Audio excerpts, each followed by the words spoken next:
Hello traders எல்லாரும் எப்படி இருக்கீங்க? நான் நல்லா இருக்கேன். இன்னைக்கு வீடியோவில் நம்ம ஒரு முக்கியமான விஷயத்த பேச போகிறோம். இந்த 1 ஹவரில் ட்ரேடிங் பண்ணுறது எப்படி, அதாவது 1 ஹவர் கேண்டலில் ட்ரேடிங் பண்ணுறது எப்படி, முக்கியமாக ஸ்விங் ட்ரேடிங் வந்து பண்ணுறது எப்படின்னு சொல்லி நம்ம சப்ஸ்கிரைபர் வனஜா சிஏ அப்படின்னு ஒரு சப்ஸ்கிரைபர் கேட்டிருந்தாங்க. நான் வீடியோ பண்ணுறேன்னு சொல்லியிருந்தேன். ஸோ அந்த வீடியோ தான் இந்த வீடியோ. ப்ளஸ் ஷான்ராஜ் அப்படிங்கிற ஒரு சப்ஸ்கிரைபர் கேட்டிருந்தாங்க. ஸோ இந்த 2 பேர்த்துக்கும் உண்டான வீடியோ இந்த வீடியோ. ஓகே. அண்ட் இந்த வீடியோவில் பார்த்தீங்கன்னா நான் உங்களுக்கு ஒரு கிளாரிட்டி கொடுத்துருப்பேன். எப்படி பண்ணலாம், ஃபர்ஸ்ட் ஒரு ஸ்டாக் எப்படி பண்ணலாம், அதுக்கப்புறம் எப்படி என்டர் ஆகலாம், எக்ஸிட் ஆகலாம், உங்களுக்கு லைவாக டெமோ காட்ட போகிறேன்.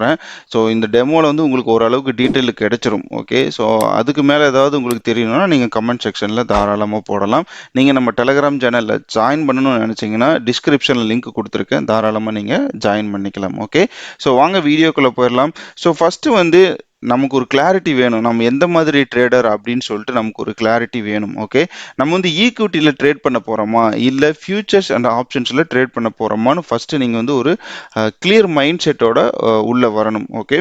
இப்போ ஈக்விட்டியில் ட்ரேட் பண்ண போகிறீங்க அப்படின்னா நான் உங்களுக்கு ரெக்கமெண்ட் பண்ணுறது பார்த்தீங்கன்னா ஃபஸ்ட்டு நீங்கள் எதில் ஸ்டாக் வந்து செலக்ட் பண்ணணும்னு பார்த்தீங்கன்னா ஸ்மால் கேப்பில், தென் வந்து மிட் கேப்பில், தென் வந்து லார்ஜ் கேப்பில்.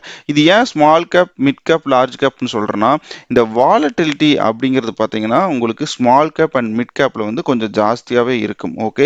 இங்கே பார்த்தீங்கன்னா நீங்கள் வந்து ஒரு 10 to 15% வந்து ரிட்டர்னை எதிர்பார்க்கலாம். பட் இதுவே நீங்கள் லார்ஜ் கேப் அப்படின்னு வந்தீங்கன்னா உங்களுக்கு 5% தான் நான் சொல்லுவேன்.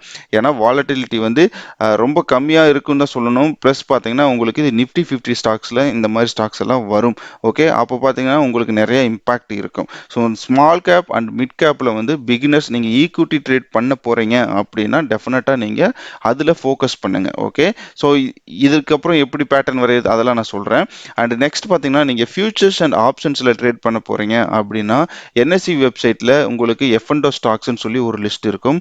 அந்த லிஸ்ட்டில் தான் நீங்கள் போய் ட்ரேட் பண்ண முடியும். ஓகே. ஸோ அது எப்படி எடுக்கிறதுன்னு சொல்லிட்டு இந்த வீடியோவோட எண்டில் சொல்கிறேன். ஸோ அதனால் இந்த வீடியோவை எண்டு வரைக்கும் பாருங்கள். அண்ட் நெக்ஸ்ட் ஸ்டெப் பண்ண ஒரு ஸ்டாக்கை வந்து எஃப்என்டோ ட்ரேடிங்க்கு எப்படி செலக்ட் பண்ணுறது, இது நாட் ஓன்லி எஃப்என்டோ, ஈக்விட்டிக்கும் சேம் தான் அப்ளிகபிள். இப்போ நம்ம 1 ஹவர் ட்ரேடிங் ஸ்ட்ராட்டஜியை பற்றி டிஸ்கஸ் பண்ணுறதுனால நான் உங்களுக்கு வந்து இந்த எஃப்என்டோன்னு சொல்லி போட்டு வச்சுருக்கேன். பட் இது ஈக்விட்டிக்கும் அப்ளிகபிள். இந்த 7 ஸ்டெப்பும் பார்த்தீங்கன்னா ஈக்விட்டி ட்ரேடிங்க்கும் அப்ளிகபிள் தான். ஆல்ரைட். ஸோ ஃபஸ்ட்டு நம்ம வந்து எப்படி ஸ்டாக் செலக்ட் பண்ணுறது அப்படின்னு பார்த்தீங்கன்னா இப்போ நான் எஃப்என்டோ லிஸ்ட் ஸ்டாக்ஸ் எல்லாம் நான் வச்சுருக்கேன். பட் இதில் நான் எந்த ஸ்டாக்கில் வந்து ட்ரேட் பண்ணுறது, கொஷின் நம்பர் 1. ஸோ இந்த கொஷினுக்கு நம்ம ஆன்சர் தெரியணும்னா ஃபஸ்ட்டு நம்ம வந்து ஒரு சார்ட் பேட்டர்னை வந்து ஐடென்டிஃபை பண்ணணும். அது என்ன சார்ட் பேட்டர்ன்? நம்ம ஆல்ரெடி லாஸ்ட் வீடியோவில் டிஸ்கஸ் பண்ணியிருந்தோம். ட்ரையாங்கிள் பேட்டர்னா என்ன, சேனல் பேட்டர்னா என்ன அப்படின்னு சொல்லிட்டு நம்ம டிஸ்கஸ் பண்ணியிருந்தோம். ஸோ ஓகே, அந்த வீடியோ பார்க்கலைன்னா அந்த வீடியோவோட லிங்க் வந்து டிஸ்கிரிப்ஷனில் கொடுக்குற பாருங்கள். ஓகே. ஸோ அந்த சார்ட் பேட்டர்னை வந்து நீங்கள் ஃபஸ்ட்டு ஐடென்டிஃபை பண்ணணும். உதாரணத்துக்கு இப்போ நான் வந்து பார்த்தீங்கன்னா அதானி போர்ட்டுன்னு ஒரு ஸ்டாக் எடுத்து வச்சிருக்கேன். இதில் பார்த்தீங்கன்னா நான் இந்த 1 ஹவரில் இந்த பேட்டர்னை ட்ரா பண்ணி வச்சிருக்கேன். ஓகே. ஸோ இதைத்தான் நான் ரூல் நம்பர் 1ன்னு சொல்லி வச்சிருக்கேன், ஐடென்டிஃபை சார்ட் பேட்டர்ன். நான் சார்ட் பேட்டர்னை வந்து இப்போ ஐடென்டிஃபை பண்ணி வச்சாச்சு. Next, evaluate candle sticks patterns, அதாவது இந்த கேண்டில் ஸ்டிக்ஸை வந்து நம்ம அனலைஸ் பண்ணணும். ஓகே. நம்ம வரைஞ்சி வச்சுட்டா உடனே நம்ம இதில் ட்ரேட் பண்ணால் வின்னிங் ஆகிடுவோம் அப்படின்னு சொல்லிட்டு கனவு காணக்கூடாது. ஏன்னா நமக்கு தெரியாது ஸ்டாக் வந்து பிரேக் அவுட் ஆகுமா இல்லை எகெயின் வந்து டவுன் சைடு வருமானு சொல்லிட்டு நமக்கு யாருக்குமே தெரியாது. ஸோ அப்போ அதை நம்ம கண்டுபிடிக்கணும் அப்படின்னா நம்ம டெஃபினட்டாக பார்த்தீங்கன்னா இந்த கேண்டில் ஸ்டிக்ஸ் அப்படிங்கிற இந்த மெத்தடை பேட்டர்ன்ஸை வந்து நம்ம ஃபாலோ பண்ணணும். இந்த கேண்டில் ஸ்டிக்ஸ் பேட்டர்ன் வந்து நமக்கு நிறைய இன்ஃபர்மேஷன்ஸ் கொடுக்கும். ஓகே. ஸோ இந்த கேண்டில் ஸ்டிக்ஸ் எல்லாம் வந்து என்ன நமக்கு சஜஸ்ட் பண்ணுது, ஸ்டாக்ல பை பண்ணலாமா செல் பண்ணலாமான்னு சொல்லி சஜஸ்ட் பண்ணுதா அப்படின்னு சொல்லிட்டு நீங்கள் அனலைசைஸ் பண்ணணும். இதுக்கு உங்களுடைய ஓன் அனலைசிஸை நீங்கள் யூஸ் பண்ணலாம். ஓகே. ஸோ என்னை பொறுத்த வரைக்கும் இதுக்கு கரெக்டான மெத்தட் என்ன அப்படின்னு பார்த்தீங்கன்னா இப்போ இதே ஸ்டாக்ல பார்த்தீங்கன்னா இந்த இடத்துல பிரேக் அவுட் ஆன மாதிரி இருக்கு. கரெக்டாக இந்த இடத்துல வந்து பிரேக் அவுட் ஆன மாதிரி இருக்கு. பட் என்ன கேட்டால் இது ஸ்ட்ராங்கான ஒரு பிரேக் அவுட் கிடையாதுன்னு தான் சொல்லுவேன். ஓகே. ஸோ நானாக இருந்தால் என்ன பண்ணுவேன்னா இந்த இடத்துல என்டர் ஆகாமல் வெயிட் பண்ணுவேன். ஸோ எனக்கு வந்து ஒரு நல்ல கன்ஃபர்மேஷன் கேண்டில் கிடைக்கணும் அப்படின்னு சொல்லி வெயிட் பண்ணுவேன். அது என்ன கன்ஃபர்மேஷன் கேண்டில் அப்படின்னு பார்த்தீங்கன்னா நான் உங்களுக்கு வேற ஸ்டாக்ல காட்டுறேன். ஓகே. இப்போ நான் இந்தியா ஹோட்டல் அப்படின்னு ஒரு ஸ்டாக்குக்கு போயிருக்கேன். இப்போ இதில் பார்த்தீங்கன்னா நான் இதை ஆல்ரெடி என்னோட டெலிகிராம் சேனலில் போஸ்ட் பண்ணது தான். இந்த இடத்துல பிரேக் அவுட் ஆயிருக்கு, பேட்டர்ல இருந்து வெளியே பிரேக் அவுட் ஆயிருக்கு. பட் இதில் பார்த்தீங்கன்னா ரொம்ப மினிமலான விக் இருக்கு. இந்த கேண்டில் வந்து கீழே டவுன் சைடு விக்கே கிடையாது. பட் இதனோட எண்டில் பார்த்தீங்கன்னா ரொம்ப மினிமலான விக்கு. ஸோ அப்போ நமக்கு என்ன சஜஸ்ட் பண்ணுது அப்படின்னு பார்த்தீங்கன்னா இந்த 1 ஹவர் கேண்டில் இந்த இடத்துல பையர்ஸ் வந்து ரொம்ப டாமினேட் பண்ணியிருக்காங்க செல்லர்ஸை. ஸோ மார்க்கெட் வந்து மேலே போகிறதுக்கு, இந்த ஸ்டாக் வந்து மேலே போகிறதுக்கு வாய்ப்புகள் நிறையா இருக்குது அப்படிங்கிற மாதிரி தான் நமக்கு சஜஷன் கிடைச்சிருக்கு இந்த கேண்டில்ஸுக்கு பேஸ் பண்ணி. அண்ட் எகெயின் இங்கே கீழே இருந்து நீங்கள் இதை மாதிரி வேலிடேட் பண்ணலாம். ஓகே, ஸோ ரெட் கேண்டலையும் இல்லை க்ரீன் கேண்டலையும் நீங்கள் கம்பேர் பண்ணி வேலிடேட் பண்ணி இந்த இடத்துல இந்த மாதிரி ஒரு சான்ஸ் கிடைச்சதுன்னா நீங்கள் தாராளமாக என்டர் பண்ணி மணியை மேக் பண்ணலாம். அண்ட் என்டர் பண்ண உடனே நம்ம வந்து மார்க்கெட் வந்து மேலே போயிடும் அப்படின்னு சொல்லி எதிர்பார்க்கக்கூடாது. எப்பவுமே பார்த்தீங்கன்னா இந்த என்டர் ஆகி பிரேக் அவுட் ஆகி வெளியே வந்தோடனே இந்த ரீட்ரேஸ்மெண்ட்டுக்கு வெயிட் பண்ணணும். ஸோ இந்த ரீட்ரேஸ்மெண்ட் எப்படி ஃபார்ம் ஆகுதுங்கிறத பேஸ் பண்ணி தான் நமக்கு மறுபடியும் மேலே போகுமா கீழே வருமான்னு சொல்லி நம்ம ஐடென்டிஃபை பண்ண முடியும். ஓகே, ஸோ 1 ஹவரில் ட்ரேட் பண்ணுறீங்கன்னா டெஃபினட்டாக இந்த மாதிரி விஷயங்களை நீங்கள் ஃபோக்கஸ் பண்ணணும். ஓகே, இது பாயிண்ட் நம்பர் 2. அப்போ பாயிண்ட் நம்பர் 3 என்ன அப்படின்னு பார்த்தீங்கன்னா அனலைஸ் மார்க்கெட் சுச்சுவேஷன். ஓகே, இப்போ ரீசெண்ட் டைம்ஸ் நமக்கு நல்லாவே தெரியும் மார்க்கெட் வந்து ரொம்ப ஜிட்டரியாக இருக்குது. எந்த சைடு போகுது எந்த சைடு வருதுன்னே தெரியாது. திடீர்னு கேப் அப் ஆகுது, திடீர்னு கேப் டவுன் ஆகுது.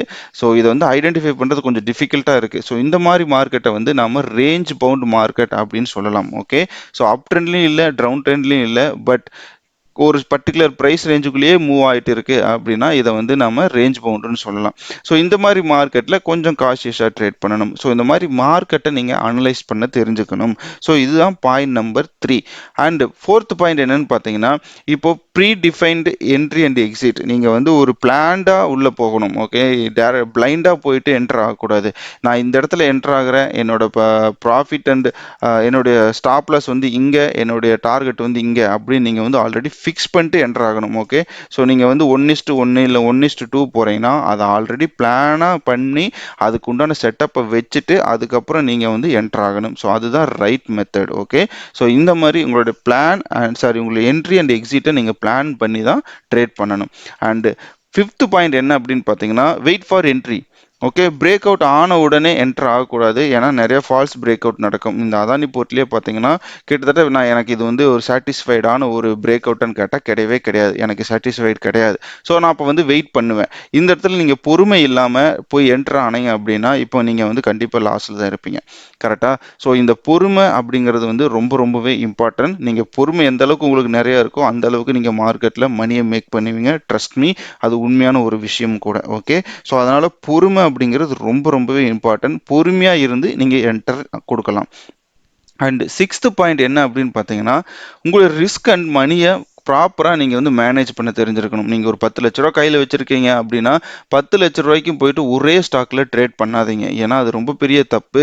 நீங்கள் 10 லட்ச ரூபாய்க்கு ஒரே ஸ்டாக்கில் ட்ரேட் பண்ணீங்க அப்படின்னா இன்கேஸ் அந்த ஸ்டாக் வந்து திடீர்னு ஒரு 10%, 20% கீழே டவுன் ஆயிடுச்சு அப்படின்னா டெஃபினட்டாக ஹியூஜ் லாஸ் வரும் உங்களுக்கு. ஓகே, அதனால தான் சொல்கிறது உங்களுடைய ஸ்டாப் லாஸை கரெக்டாக மெயின்டைன் பண்ணிக்கிட்டீங்கன்னா உங்களோட ரிஸ்க் அண்ட் மணியை கரெக்டாக மேனேஜ் பண்ணிங்கன்னா டெஃபினட்டாக ஸ்டாக் மார்க்கெட்டில் நீங்கள் ஒரு நல்ல ஏர்னிங்ஸ் எடுக்க முடியும்.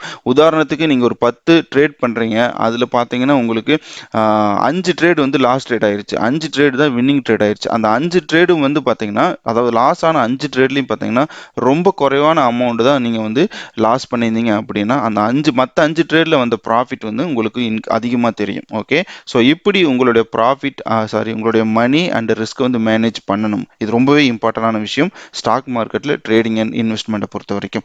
அண்ட் லாஸ்ட் பாயிண்ட் பார்த்தீங்கன்னா focus on swing trading.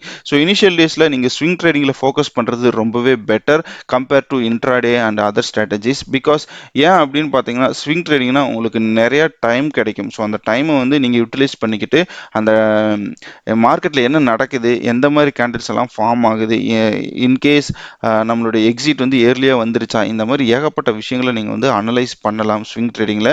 But இன்ட்ராடேன்னு பார்த்தீங்கன்னா நீங்கள் இன்றைக்கி வாங்கி இன்றைக்கே விற்க வேண்டிய கட்டாயத்தில் இருப்பீங்க. ஓகே, ஸோ அதனால் இன்ட்ராடேவை அவாய்ட் பண்ணுங்கள், ஸ்விங் ட்ரேடிங்கில் ஃபோக்கஸ் பண்ணுங்கள். ஓகே, நான் உங்களுக்கு வேறு சில ஸ்டாக்ஸும் காட்டுறேன். பார்த்தீங்கன்னா இது கம்மின்ஸ் இந்தியா.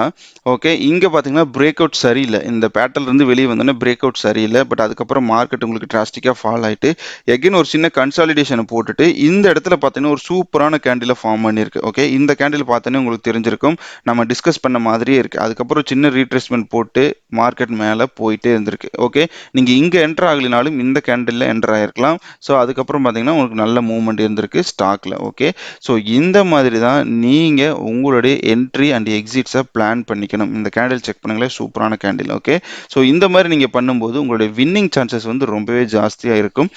ஓகே, இப்போ நம்ம வந்து இந்த என்ஐசியில் வந்து எப்படி இந்த எஃப்என்டோ ஸ்டாக்ஸை மட்டும் எடுக்கிறது அப்படின்னு சொல்லிட்டு பார்க்கலாம்.